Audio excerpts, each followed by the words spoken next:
Chapter 4. Night fell over Savannah like a shroud, thick and suffocating. The streetlights flickered, their yellow halos cutting through fog and smoke, and the city seemed to hold its breath. Matthew felt it immediately. The subtle shift in sound, the way shadows lengthened and pulled differently, the quiet hum of electricity still alive but strained. Night didn't make the city safer. It made it predictable. "Everyone ready?" Whitley whispered. Crouched near the pallets stacked against the far wall. Her hand rested lightly on the kimber, finger hovering over the trigger. Matthew nodded. Thor limped to his side, low growl rumbling in his throat. The dog's blue nose glinted under the dim light, a reminder of life, loyalty, and ferocity. Saoirse clutched Matthew Jr., whispering reassurances that only half reached him through muffled sobs. Morrigan guided Raymond with a firm hand, whispering counting patterns to keep him calm. Lilith slept in Whitley's arms, oblivious to the chaos outside. Matthew rose slowly, staff in hand, feeling every creak of the warehouse floor beneath him. He mapped their path in his mind. The back door would take them into an alley running parallel to Ojichi. From there, a series of alleys, parking lots, and boarded-up side streets would lead them to the river warehouses. He counted steps, traced walls by feel, and memorized every obstacle. "Quietly," he whispered. "Step for step. If something moves, don't react until I tell you." Thor growled again, signaling the edge of danger even before Matthew could sense it. The family moved in tight formation, Thor at the front, Matthew bringing up the rear, staff ready to strike anything that broke their line. The back door groaned as Matthew pushed it open. Outside, the alley was cloaked in shadow. Trash bins leaned against walls, papers fluttered like dead birds in the cold night air. The faint scent of blood lingered, carried by the humid breeze. The first step was cautious. The asphalt was uneven, littered with debris. Every footfall echoed, a potential signal to the creatures wandering the streets. Matthew felt his heart hammer with each sound, counting breaths, synchronizing movements with the family. Then they heard it, the soft scuffle of footsteps on pavement. Not hurried, not frantic, slow jerking, wrong, the infected. Matthew froze. Thor tensed, growl low and warning. Whitley pressed herself against the wall, gripping Lilith tightly, eyes scanning. Saoirse held Matthew Jr. close, Morrigan's hands firm on Raymond. Matthew whispered, "Move, keep to the shadows, follow me." They advanced slowly, hugging walls, stepping over broken glass, avoiding pools of dark liquid that smelled of rot and iron. The infected were scattered, some in small groups, some alone, but all moving in the wrong way. Heads tilted, limbs jerking, mouths open in silent screams. A figure stumbled into their path, a man, pale, eyes lifeless, reaching for a nearby dumpster. Thor barked sharply, snapping the tension. Matthew swung the staff, connecting with a wet, yielding resistance. The creature went down with a grunt. Matthew didn't hesitate. "Keep moving," he whispered. The family pressed on, weaving through alleyways. Somewhere behind them, a distant scream cut through the night, joined by the wet slap of movement. Matthew's pulse surged. The city was alive with it, and they were still inside it. A low growl from Thor drew their attention. Ahead, a shadow moved faster, too fast for the others. Matthew raised the Lawson, firing once into the darkness. The shot echoed, and the figure fell, collapsing into the street. "That's enough," Matthew muttered, heart-pounding. "Keep going." They reached a narrow alley leading to the riverfront warehouses. The air smelled of water and oil, sharp and cold. The buildings loomed, tall and dark, windows glinting with reflection of distant fires. This was their destination, the potential refuge Matthew had counted on. Whitley motioned for everyone to stop. "We checked the perimeter," she said. Matthew nodded, staff ready. They moved quietly, inspecting doors, walls, and windows. The warehouses were mostly intact, with some debris blocking entrances. A few scattered lights flickered in the distance. No immediate threat inside. For the first time tonight, Matthew allowed himself a moment of relief. "Good," he whispered. "We make this home for now. Barricade entrances, find vantage points, and keep watch." Thor collapsed against his leg, exhausted but alert. Matthew knelt, pressing a hand against the dog's head. "You did good, boy. We're not done yet, but we survived the night." Saoirse hugged Matthew Jr. tightly, whispering, "We're safe now, Daddy. We're safe." Matthew looked out across the dark riverfront, thinking of the city behind them, of the chaos they had left in alleys and streets. Savannah was burning, broken, but the Dyers had survived the first night. Tomorrow they would fortify, they would plan, they would fight if needed. But tonight they were together, and that was enough to hold on to. Outside, somewhere, the world groaned. Somewhere, creatures roamed. Somewhere, Savannah continued its slow, relentless collapse. Inside, the Dyers prepared, and for the first time since the outbreak began, they dared to believe they could survive it.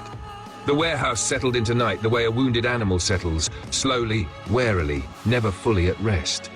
Matthew sat with his back against a steel support beam, staff across his lap, sunglasses pushed up onto his forehead now that the light was gone. Darkness hurt less than day. Darkness softened the edges of things, made the world feel closer, more honest. Sound carried better at night. That was his advantage. The river breathed nearby. It was a low, steady sound, water moving against concrete, against rusted hulls and pilings. It gave the night a rhythm. Matthew anchored himself to it, using it as a baseline against which all other sounds could be measured. Thor lay at his feet, chest rising unevenly. Whitley had cleaned the dog's wound as best she could with bottled water and strips torn from a shirt. It wasn't enough, but it was what they had. Thor's ears twitched at every unfamiliar noise, and Matthew trusted those movements more than his own instincts. "We rotate," Matthew said quietly. "Two awake at all times, no exceptions." Carl nodded from near the loading door, shotgun resting across his knees. "I'll take first watch." "I'm already on it," Whitley said. Matthew turned his head toward her voice. "You need rest." "So do you," she replied. "But here we are." He didn't argue. He rarely won those. They kept the children close, bedding down behind stacked pallets and crates that muffled sound and blocked sightlines. Saoirse lay curled protectively around Matthew Jr., her arm thrown over him like a shield. Morrigan sat upright, eyes open, fingers tapping lightly against Raymond's back in a steady pattern. 4 taps, pause, 4 taps. Lilith slept fitfully, small sounds escaping her that made everyone tense until Whitley soothed her again. The first hour passed without incident. The second brought movement.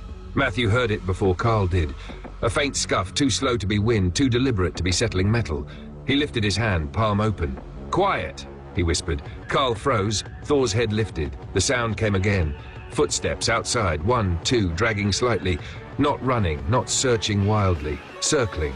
"They're learning," Whitley murmured. Matthew swallowed. "They always do." Something brushed against the exterior wall, fingertips scraping concrete. A low, frustrated moan followed, drawn out and wet. Matthew counted breaths. 1, 2, 3. The sound moved on. Not gone. Just repositioning.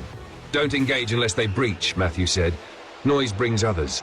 They waited, minutes stretched thin, sweat cooled on Matthew's skin. Every muscle stayed coiled, ready. His world narrowed to sound, the river, Thor's breathing, the faint tick of cooling metal somewhere overhead. Then came the crash. Not at the main door, at the side. Metal banged hard against metal, followed by a furious animal snarl that didn't belong to the infected. Carl swore. "That's not one of them." Matthew stood. "What does it sound like?" "Big," Carl said. "Fast." Thor growled, deep and territorial. Another crash, closer now. A rolling thud like something heavy slamming into a dumpster. Matthew's mind raced. "Scavengers," he said, "or desperate." Whitley raised the kimber. "Either way, they don't get in." A voice cut through the night. "Hey, anyone in there?" Human, hoarse, panicked, male. Matthew felt the tension shift, not ease. "Don't answer yet," he said softly. Footsteps approached the side door. A fist pounded on it once. Then again. "Please," the voice said. "I got kids. I got a woman bleeding out here." Silence followed. Matthew closed his eyes. Truth lived in sound, but lies could wear it like a mask. Carl looked at Matthew. "What do we do?" Matthew listened harder. Past the voice, past the pounding. He heard it then. Breathing. Not just one set, and something else. An irregular shuffle, too close, too eager. "There's more with him," Matthew said, "and not all of it's alive." Whitley cursed under her breath. "Please," the man shouted again. "They're right behind us." That part was true. A scream erupted outside, cut short by a wet, tearing sound. The pounding stopped. Something slammed against the side door from the outside, hard enough to dent it. Then another impact. Then another. "They're using the door," Carl whispered. "They're piling on it." Matthew's jaw tightened. "They'll breach eventually." A hinge screamed. The children stirred. Matthew moved without hesitation. "New plan," he said. "We don't hold this door." Whitley turned to him sharply. Then what? We move, he said. Now, quiet, out the back, along the river. Carl stared. In the dark? In the dark, Matthew confirmed. That's where I work best. Another hinge tore loose, metal buckled. The infected outside howled, a chorus of hunger and frustration. Matthew crouched by Thor, gripping the dog's collar. You with me, boy? Thor huffed once, tail thumping weakly. Whitley gathered Lilith. Saoirse shook Matthew Jr. awake gently. Morrigan lifted Raymond without a sound. The side door finally gave way with a shriek of tearing metal. They were already moving. Matthew led them toward the rear exit, counting steps, guiding them by touch and sound. Behind them, the warehouse filled with noise, clattering metal, wet footsteps, the rising chaos of something lost, reclaiming space. They slipped out into the river air just as the night exploded behind them. Savannah did not sleep, and neither would they. The riverfront swallowed them in damp darkness. The air changed the moment they cleared the warehouse, cooler, heavier, layered with brine, oil and rot. Water slapped softly against concrete pylons below, a constant rhythm that Matthew locked onto instantly. It steadied him, gave him bearings. Stay tight, he whispered. No running unless I say. They moved single file along the narrow service path that hugged the river's edge. On Matthew's left, open space dropped sharply into black water.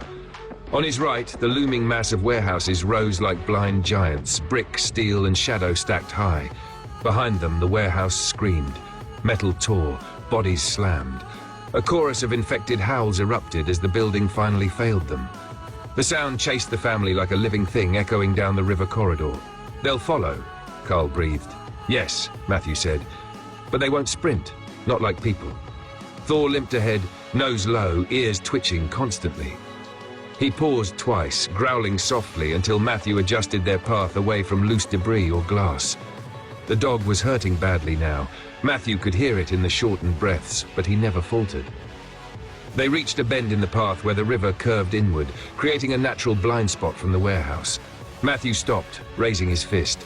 Everyone froze. Footsteps echoed somewhere behind them. Many sets now, clumsy and overlapping, but mixed among them was something else. Running. Human running. Hide, Matthew whispered. They pressed themselves against the cold brick wall of a smaller riverside structure, an old pump house or storage shed. Matthew positioned himself slightly forward, staff raised, Lawson tucked into his waistband. Whitley crouched with the kimber aimed low, finger tight but disciplined. A man burst into view. He was young, 20s maybe. Shirt torn, face streaked with blood that wasn't all his. He stumbled, slipped on wet concrete, caught himself and spun wildly as if expecting something to leap at him from every shadow. Help, he gasped, then froze when he saw them. Matthew didn't move. Don't, he said calmly. Don't come closer. The man's eyes flicked to Thor, then to the children. Please, he whispered. I'm not bit, I swear. They took my brother. Behind him, a shape lurched into the light. Then another. The man screamed and ran again, straight past them, feet slapping water as he bolted down the path. Matthew turned his head slightly, listening. The infected followed. Not all of them, but enough. They passed close, too close.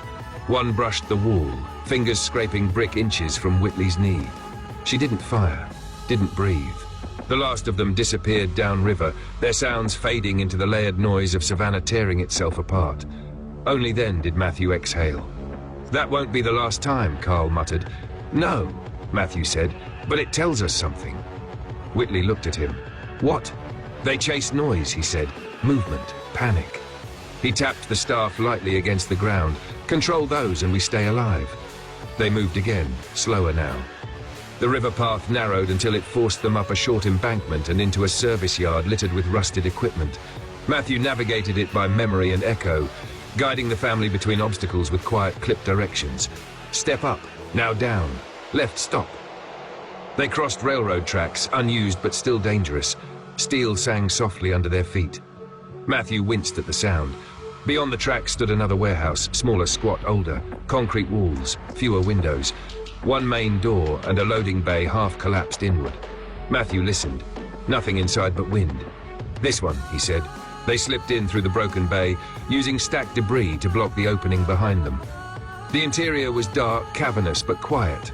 Mercifully quiet. Matthew felt the walls, the ceiling height, the corners. He mapped it fast. Better, Whitley said. Smaller. Defensible, Matthew agreed. They settled again, if settling was even possible anymore. Carl wedged a steel beam through the door handles. Whitley checked ammo. Morrigan sat with Raymond, whispering numbers. Saoirse leaned against Matthew, exhausted but still standing. Thor finally lay down fully, sides heaving. Matthew knelt beside him, fingers pressing gently around the wound. It was warm, feverish. "We need antibiotics," Whitley said quietly. Matthew nodded. "Tomorrow." Outside, Savannah burned and screamed and died in pockets of sound and silence. Inside the warehouse, the Dyer family breathed together in the dark. They had escaped twice in one night. They would not survive a third mistake. And Matthew knew, deep in his bones, deeper than fear, that the hardest part wasn't the infected. It was learning when to stop moving and when to stand. End of chapter 4.